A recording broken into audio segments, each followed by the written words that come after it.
And I just realized I forgot to change the cover. Sorry about that, folks.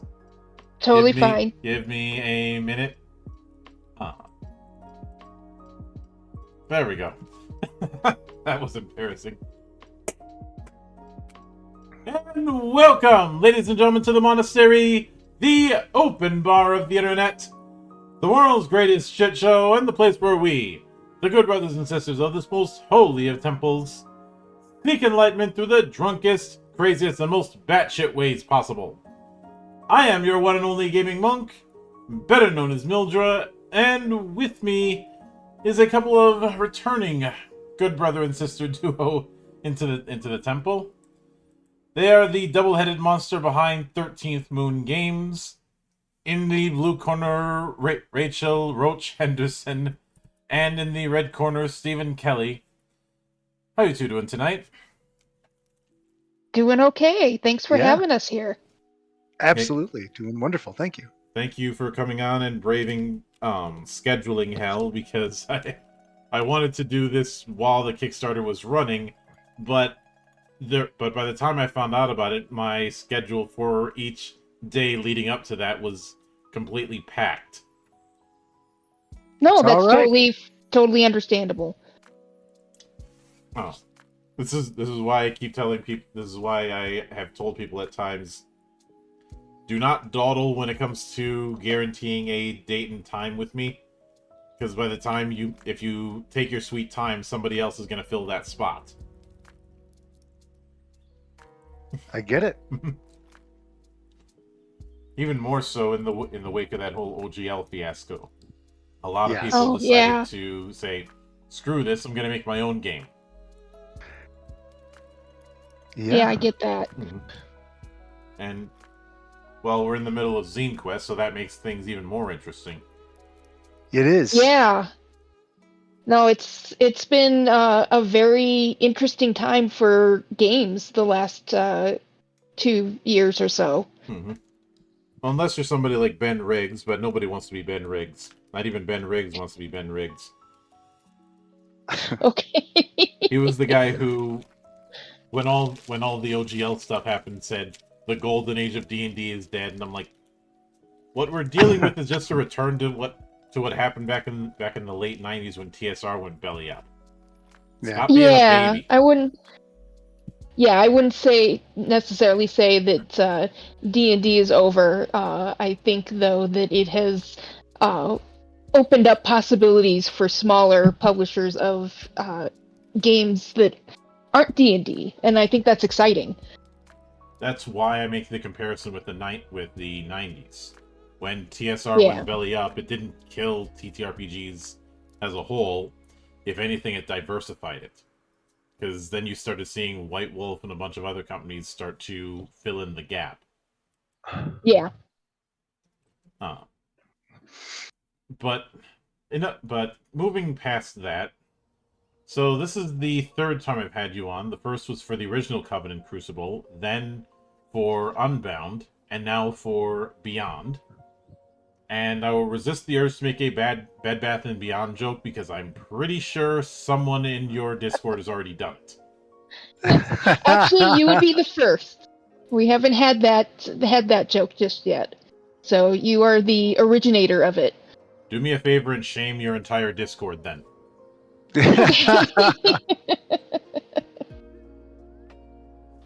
Yes, we just finished up our Kickstarter for Beyond, and it is what I want to say is it's the expansion that has been the most requested by players ever since we started Coven and Crucible, with the request that, one, people want to play other character types other than witches, which for people who don't know about Coven and Crucible, Coven and Crucible is, the way Stefan describes it, is if you took the John Wick movies and the Last Witch Hunter and you smashed them together and they had a really pretty baby, that's what Coven and Crucible would be. Mm-hmm. And up until now, it has been the only player types or player templates that people have been able to play has been human witches, and now with Beyond, we're expanding that so that people can play werewolves or vampires or ghosts. We've got two classes called one called Feyborn and one called Demon Spawn, which are basically the Feyborn is somebody whose one parent was a Fey and one parent was a human. Demon Spawn, same thing. One parent was a demon, one parent was a human, and then Dampiers. So we've got 6 new player templates that people can take on and make characters for and play around with. Yeah. Now, this is where things get interesting because, as you mentioned, you're essentially mashing together The Last Witch Hunter and John Wick, and one of the big things that I do remember talking about when it comes to the John Wick factor is, for lack of a better term, the rules of the game. In this, and I know that seems redundant when talking about a role-playing game, but in this case, I'm referring to the rules that you have to follow in order to be part of that assassin society, especially revolving around the Continental. Yeah, we don't really have, this isn't a world where if you're a witch or a vampire or werewolf that you have to hide it. These are all entities that are known amongst the mundane population, with the fact that we have these hotels called Crucibles. There are rules over what's considered hospitality, so mostly about not hurting other people who are also guests of the hotel. Mm-hmm. But in the wider world, like witches and witchcraft and magic are just like programming or cooking. It's a skill that one can cultivate. Whereas then with the vampires and the werewolves and these other entities, these other supernatural beings, they're known. This is a world where, yeah, you could have your personal trainer could be a werewolf. Mm-hmm. And you may know it or you may not. People may advertise that they're this, or they might keep it private. It's kind of, we took liberties not to make everything secret. Most games will have, if you're somebody special or somebody different, they'll have that you have to hide it. And we didn't want that with this game. Mm-hmm. But also, when you mention the Continentals, the Crucibles do have a standard, and that standard is that it's only witches are allowed. No non-witches at all, which includes demons, fae, ghosts, any of those things, unless they are allowed on witch business. So, in other words, somebody has to vouch or sponsor them. Mm-hmm. So there are rules, like you said, but they're few and far between. Really, they're pretty basic. Yeah, I can get that, and because of the fact that up until this point, character creation operates under the assumption that you're playing a witch. How much of a challenge was it to still have a degree of versatility with these other templates? It was a challenge because we wanted to look at how do we make a template that we can apply to a human, because you have to be a human for these templates to start with the human for these templates to apply. How do we make these templates that work with, in concert with these characters that we've created with Coven and Crucible and Beyond, or and Unbound? How do we make them so they're balanced, so they're not incredibly overpowering? And how do we do it in a way that isn't just like bland, and I think we did a pretty good job. How we worked it, because traits are so important in the world of Coven and Crucible, in mechanics wise. We basically said these are the traits that you must assign to this character upon creation. So whether you're making a character starting out as, say, a vampire, or you are because it's possible in the world of Coven and Crucible to be a witch and then get bitten by a vampire and then turn into a vampire. You lose all access to magic, but then you become a vampire, and that comes with all of the advantages, disadvantages of that creature type. So not only can you start as one of those characters, you can also have some transition into one of those characters. Some of them. You can't do it for Feyborn, you can't do it for Demon Spawn. Those are the two. The rest of them you can. Bit by a shifter, you turn into a shifter. No longer are you a witch, you lose access to magic, but now you get cool things. Did you get killed as a witch? Oh look, now you're a ghost. You can play as a ghost, or you can make a new character. So there's a lot of versatility in what we're adding with Beyond. So much so that it was a challenge to keep things to a finite level, so that we could expand on it further down the road. Mm-hmm. And given that, what would some of the things that you'd get in exchange for losing magic if say we're dealing with shifters, which are your version of werewolves, or just werefolk? Werefolk. It can be a shifter. Can be anything. Were-raccoon, were-platypus, were-gorilla, whatever. Mm-hmm. You basically, what would happen is you would lose access to magic, but you would gain access to supernatural creature traits, at cost. So instead of, like, for a witch, if a witch found out that there's this supernatural creature trait, like, say, regeneration, and they wanted it, they'd have to find some creature that has it, harvest some things from them, and then reverse engineer. And so it takes some time and effort to learn this, and then they could learn it. But then if they want to apply it to their character, it takes twice as much XP to add those traits onto your character sheet. And you can't get them all. There are some that are solely supernatural creatures.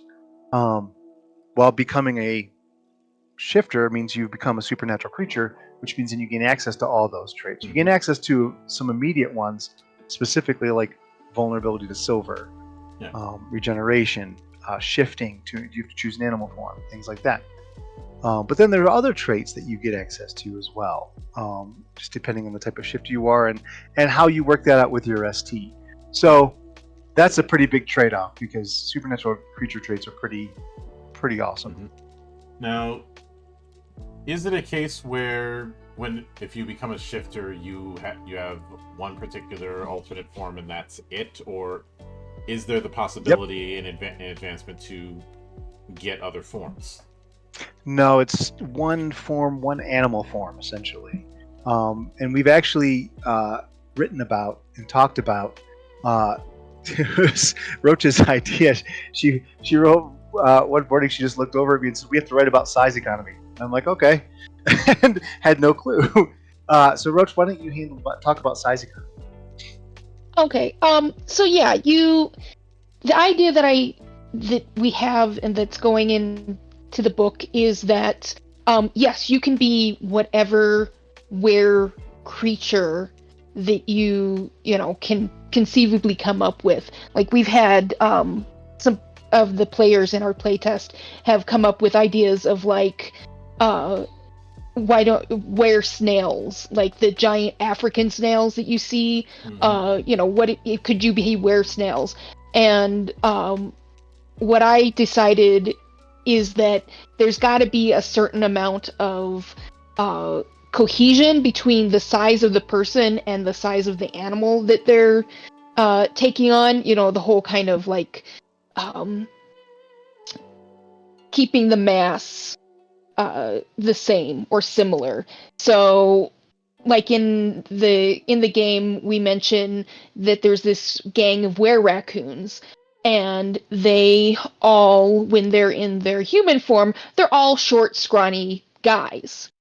And when they're in their raccoon form, they're big trash pandas, which, having been living outside of Chicago for many, many years, the amount of the number of just ginormous raccoons I would see, I was like, yeah, no, those are hefty guys that I could see how you could have a person transforming from a person to, a big old trash panda.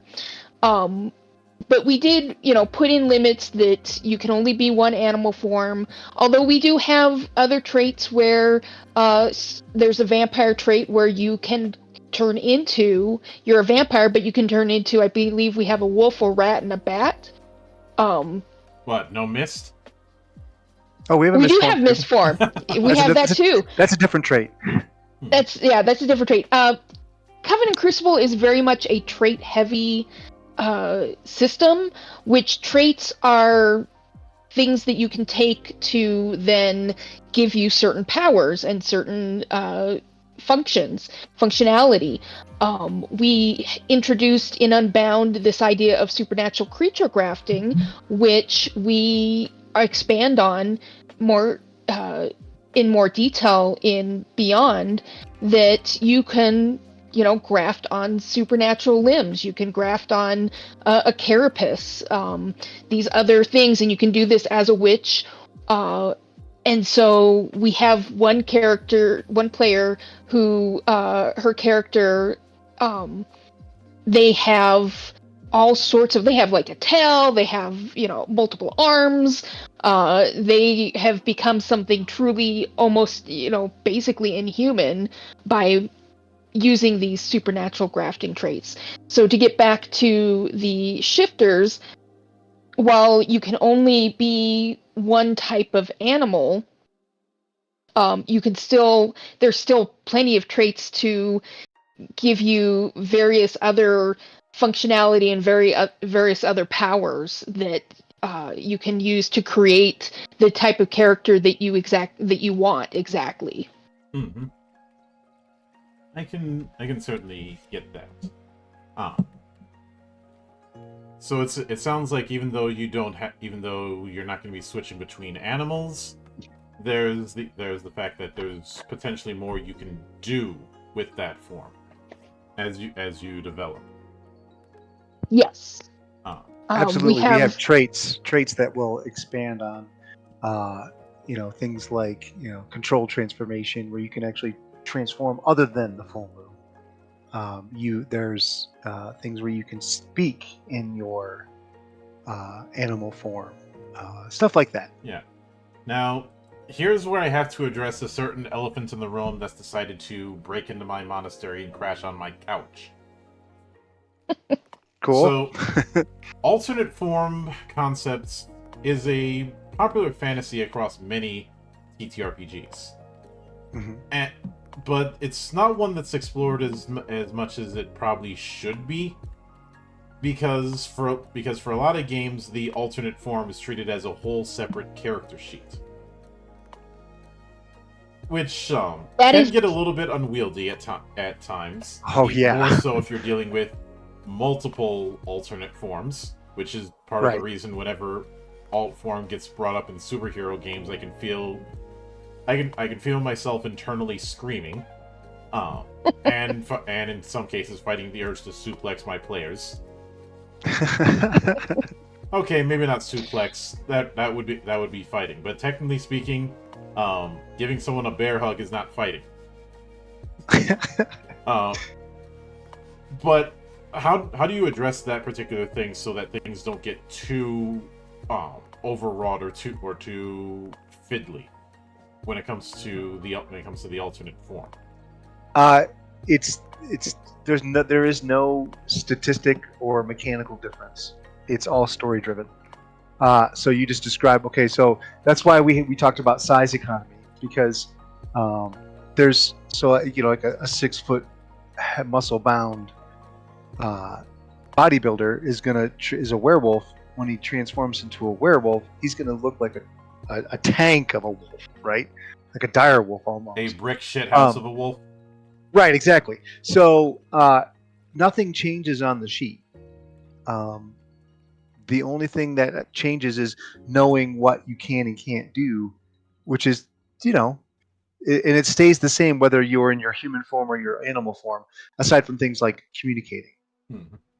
So, yeah, it's very, very basic. The whole idea with that we wanted to stick with Coven and Crucible, and when we did Beyond, the main idea is that we want to make it as easy for players as possible to play the character they want to and get back to the story whenever there's some sort of conflict that needs to be resolved. So to answer your question, there's no second sheet. There's no actual really mechanical or statistical change. It's all the same. The numbers are the same. Your health doesn't go up. Your body or anything doesn't go up. Your will, your agility, or obviously magic doesn't. But none of that goes up or down. Those can be increased with traits like enhanced speed or enhanced strength.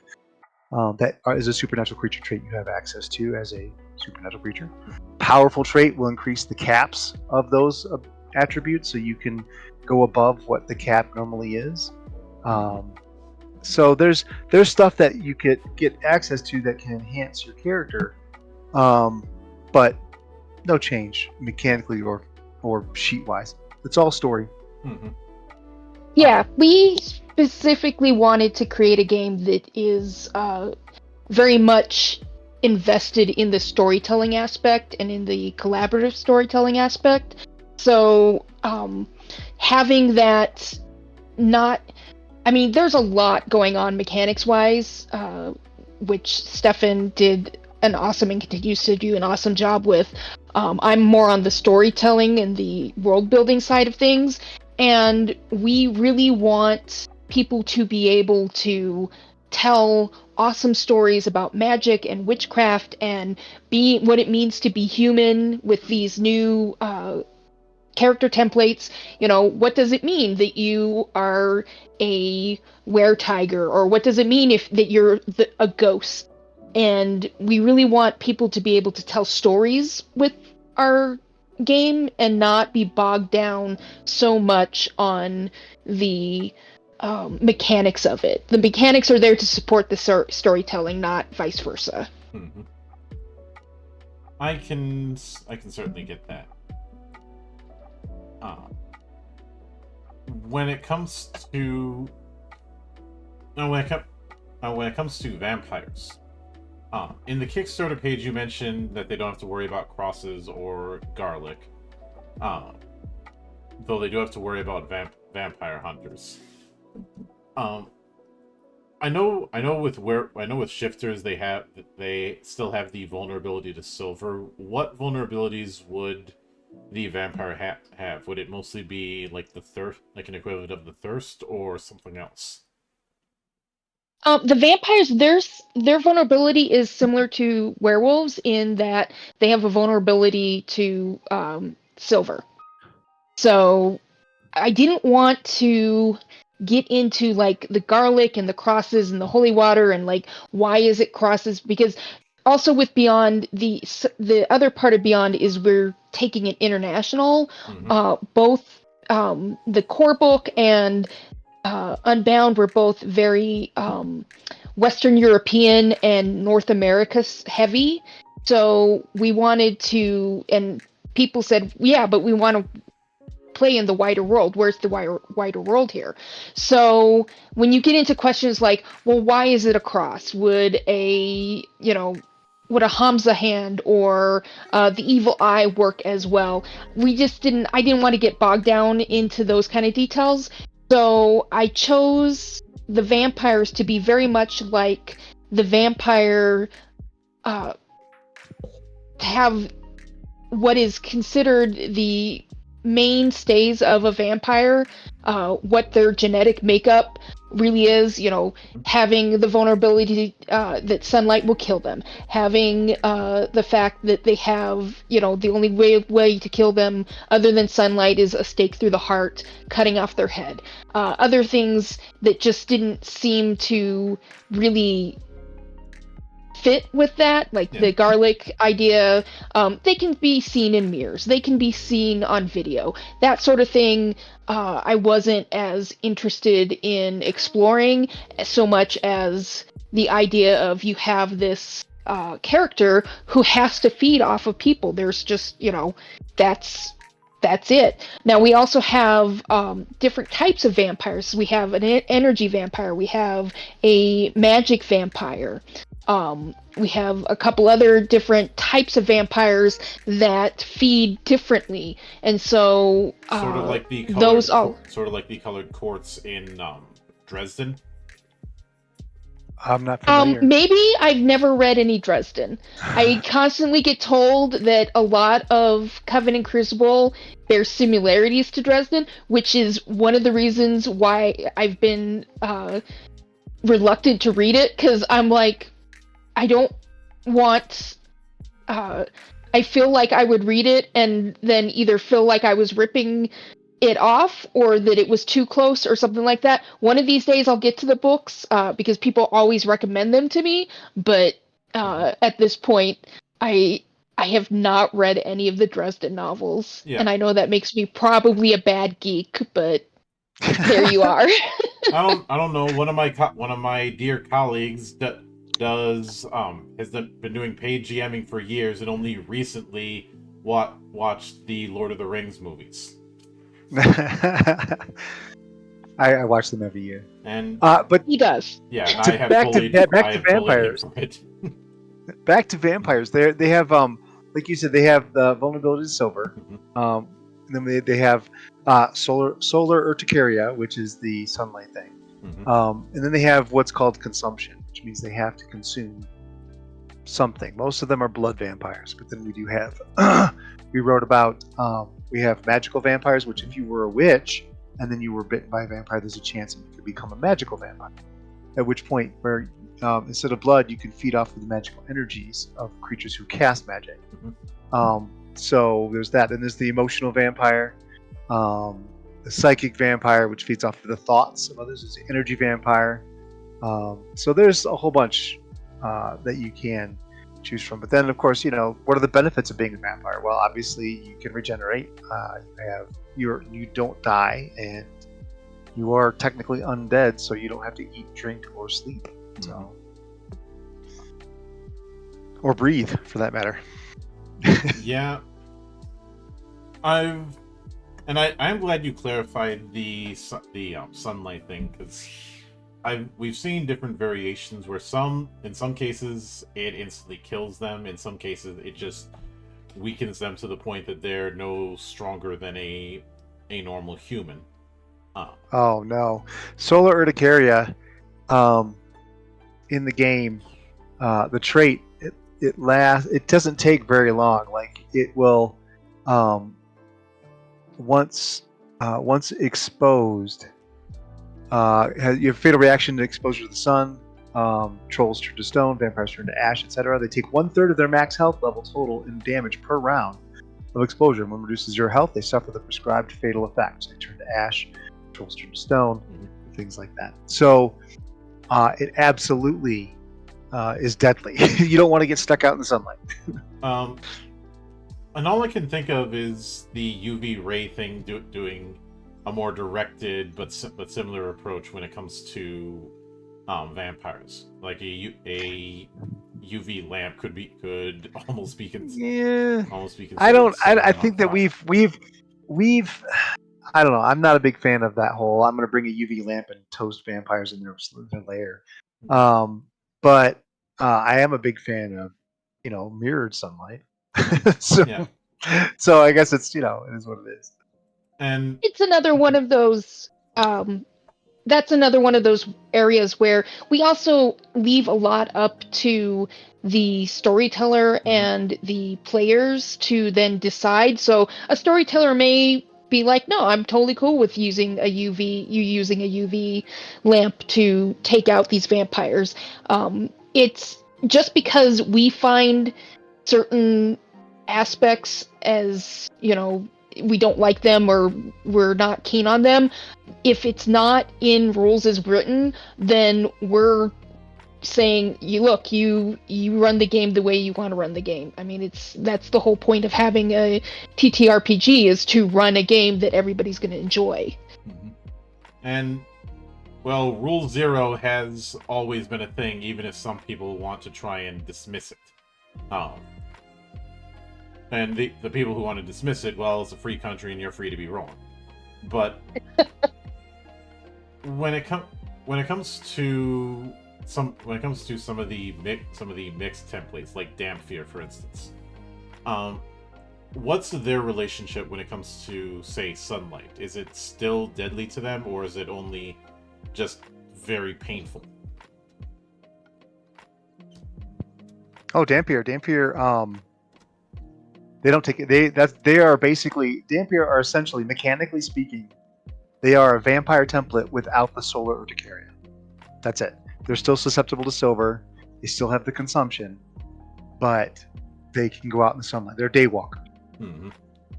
They're extremely rare. Like the city of Chicago might have a handful of them, if that. So, I'd imagine any group of vampires worth their salt would want to get their hands on one, because that would be the ideal way to get dirt on everybody else. We made an interesting, and Roach actually came up with a brilliant idea for Dampier. They are essentially monster hunters. So they hunt down vampires. A lot of them do. Some of them don't. Mm-hmm. A lot of them do, which is why they have a bad rep. Dampier are essentially vampires without the solar urticaria. Mm-hmm. And when it comes, it seems that several of them have some sort of vulnerability to silver. Is that also the case with Demon Spawn and Feyborn?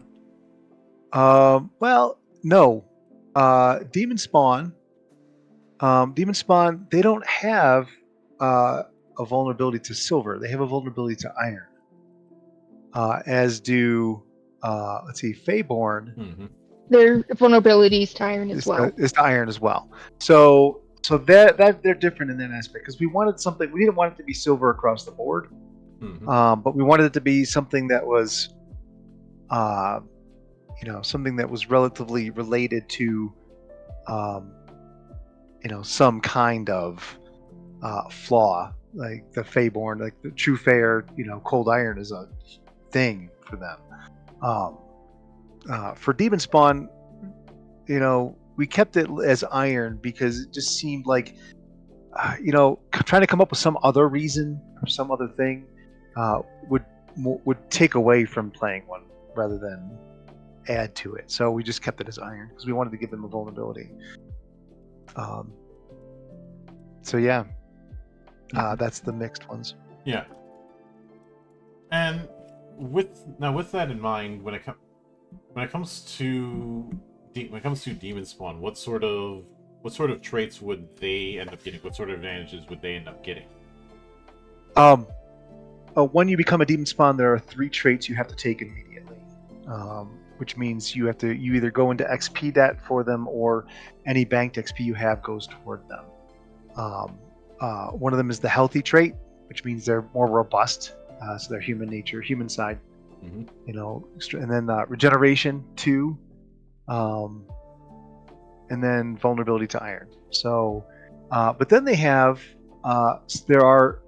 we did our best to come up with traits that are solely restricted to a lot of these. You have to be, in order to get this trait, you have to be a Demon Spawn. You can't get it any other way.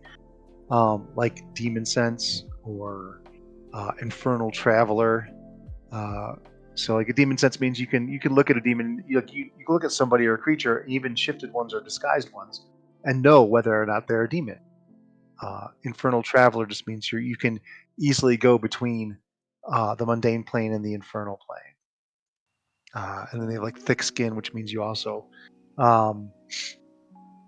you basically are walking around like you're wearing heavy armor, but it's just your skin.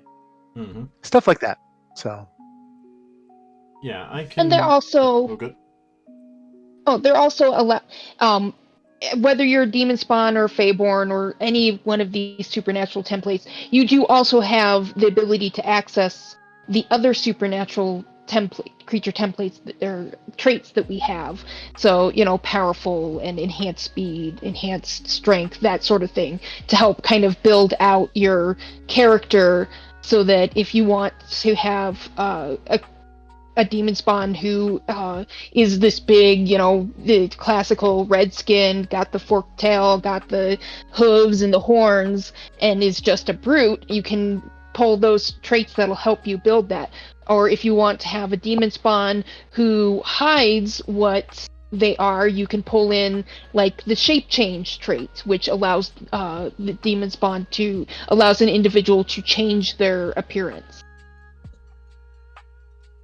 Mm-hmm.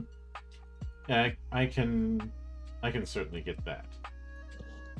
Now, in the bullet points for Beyond, you talk a bit about the Supernatural Council, which you describe as a governing body of supernatural beings. How exactly does that council work, and how much power do they have compared to, like, the different covens? So the Supernatural Council does not have, it has power, but it's localized, whereas like with the Coven, their power is much more global. Mm-hmm. So these are supernatural councils. These councils are made up of individuals who, one, are like, I'm willing to be on a council, and two, are able to say that other supernatural members say, okay, this is somebody that we'll listen to. So it's very loose. It's very much a ad hoc sort of council, and they're all local. So you're going to have a Supernatural Council of Chicago that's not going to have any kind of jurisdiction over the supernatural beings in Buenos Aires, say. Or even like Des Moines, Iowa. You're going to have them, they're all going to be concerned with their own local issues, their own individuals who live in the territory, not so much a global impact sort of thing. And in that regard, would it be fair to say that if one of them is akin to, if the covens are akin to a corporation or a conglomerate, the supernatural councils are akin to like the local business in a given like a regional office? Yeah. If given how in the 90s and 2000s you started to see the motif of the vampire mafia, as it's been called, I suppose if I was to go down that road, I could say you have the big crime families when it comes to, or their equivalent when it comes to the covens, and medium-sized gangs when it comes to the council. Kind of. It's more like the Coven is corporate and very much capitalistic, whereas you could call the Supernatural Council almost like communist, in that it's small cell blocks, it's smaller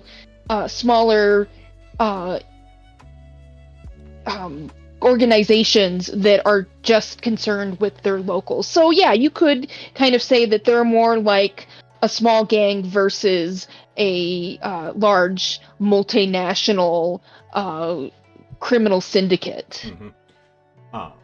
And in that regard, probably end up picking more fights with each other than anyone else. There is definitely a sense that while all of these supernatural templates and all of these supernatural beings have this feeling of, you would think that they'd be like, well, we're not human, so therefore we should bond together. That's not the case. Like, we went into how each of these different kinds of beings view the other ones, and witches and the Coven and Crucibles and the like. And, like the Feyborn are very much, Demon Spawn find Feyborn annoying, whereas Feyborn find Demon Spawn like the emo kids. So it's very much you would think that because they're not human that they would find solidarity in being supernatural beings, but you still have individuality and you still have long held feuds and and differences that keep them from banding together. Mm-hmm. In that regard, if you don't mind me making a BattleTech analogy, the Supernatural Council isn't too far removed from the Free Worlds League in BattleTech, which on paper is a parliamentary government.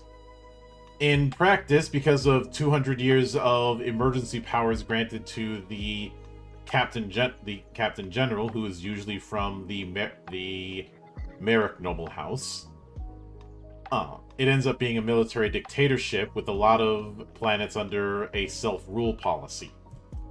Meaning you can have a bunch of different governments all technically operating under one nation.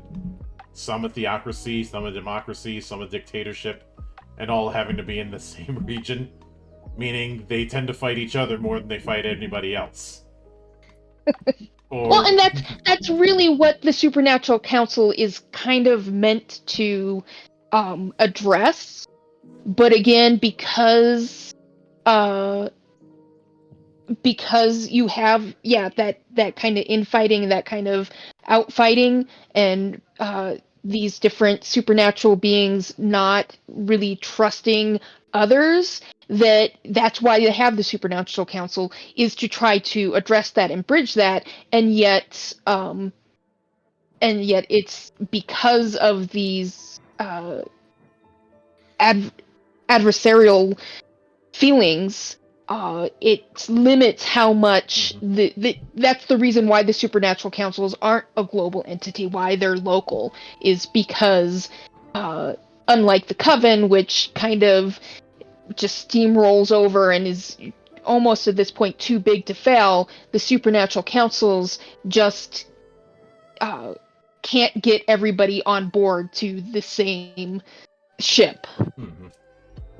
Especially since based on the way you describe it, I'd imagine that even the individual members of the councils have their own agendas that don't get along with the other members. Exactly. In other words, I suppose I could say it's held together in the same way Europe was held together just before World War I. It's very much based off of this idea of like local governments, where you have these very like school boards or HOAs, even homeowners alliances, where you've got a bunch of people who have their own ideas of how things should go, and sometimes they all agree on that, and then sometimes they don't, and that's when the bickering and the infighting start up. And not to get too far into the history thing, but I brought up that analogy because World War I was a powder keg waiting to go off. It was just a matter of what was going to light the match. Mm-hmm. And in the case of obviously for a lot of historians, they'll bring up how the death of Franz Ferdinand was the spark that lit it. But if that didn't happen, it would have been something else that set it off. Yeah. Just because you had so many different factors, so many different alliances, that something was going to snap. It was just the only thing that wasn't known was just what was going to set it off. And I've also realized that there is one film that could provide ideal research material for that kind of unstable relationship, even though it's not technically a supernatural inspired movie. Have either of you seen the film The Warriors? I can't say that I have. I am familiar with it, mostly because I had a friend do a cosplay from that film for Halloween one year, but Yeah. I've never actually seen it. Yeah, same. Yeah. I mean, with that one, you have a very tense situation with all of the different, essentially gimmick gangs all over New York. One of them just trying to get back to their turf and having to go through a bunch of them because they ended up getting framed. And thus every single gang in New York wants their head. Which actually might make good campaign material. But like not every bit of inspiration has to involve the supernatural. Sometimes it can be something as mundane as being in the wrong place at the wrong time. Oh, absolutely. And the way you described it, it's the way you described some of the relationships between supernatural beings. It very much sounds like the people who are on the highest on the Halo meter for a lot of supernatural beings is damp fears because of that Monster Hunter stereotype.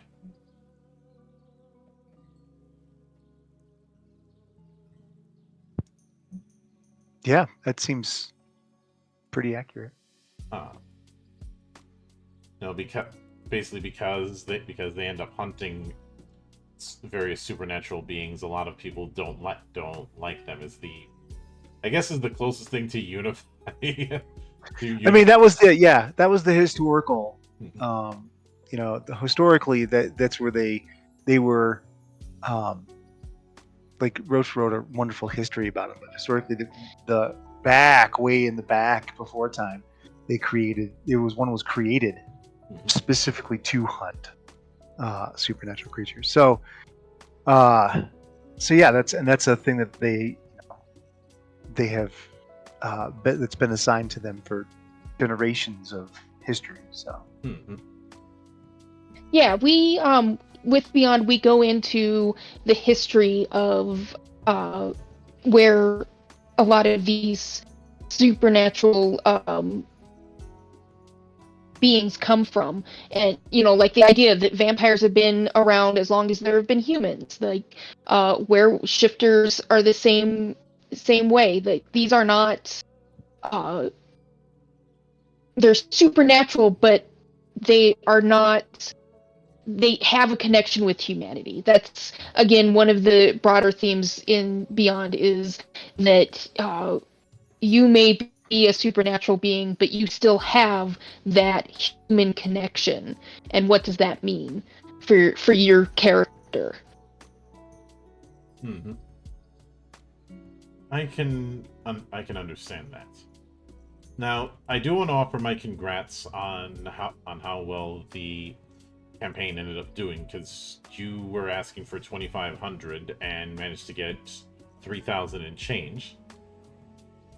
Yeah. So, yeah, and we funded in 24 hours, which was pretty amazing. Yep.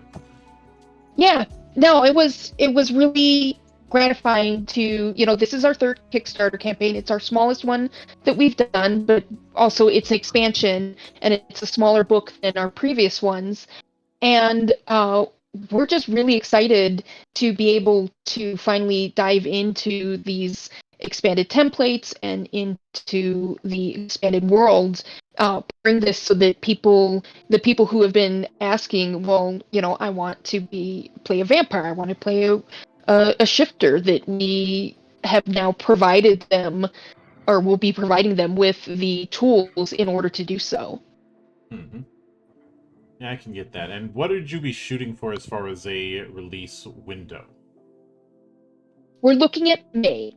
Our last Kickstarter, we ran into some issues because we set our release date as June, which is when everybody was gearing up, getting stuff printed for their for Gen Con. And so we quickly realized that, oh no, we're not going to have stuff printed and out to people to meet our June. So it ended up with everything back and forth, and with backlog and stuff. We ended up actually releasing in September, but this one we chose May because that's not near any of the big conventions, and the book is finished. All we really need to do is layout and design. I also want to bring on somebody, a sensitivity reader, because again, we're two white people writing about, cultures in Lagos and in Buenos Aires and in Singapore, and so I want to bring somebody on to make sure that we're not being really offensive or kind of not being sensitive about what it is that we've written. So we should be able to do that in March and April, and then May is when we're going to be sending copies out to the backers. Mm-hmm. All right, I will certainly keep an eye out on that. But with that said, I do want to sincerely thank you for taking the time out of your schedule to come all the way to my monastery and enjoy the madness that happens around here. Thanks for having us. Yes, thank you so much for having us. We enjoy every time we come and visit you. Mm-hmm. And anytime you see fit to return, the door is always open. As I often say around here, drinking is not mandatory, but it is encouraged. And, of course, a sincere thanks goes out to everyone who took the time out of their schedule to come onto the show and enjoy the madness. And there will be plenty more where that came from, as there always is here, on the open bar of the internet. But until then, on behalf of the good brothers present and not present, my name is Mildra, I am your gaming monk. Stay fucking frosty, everybody!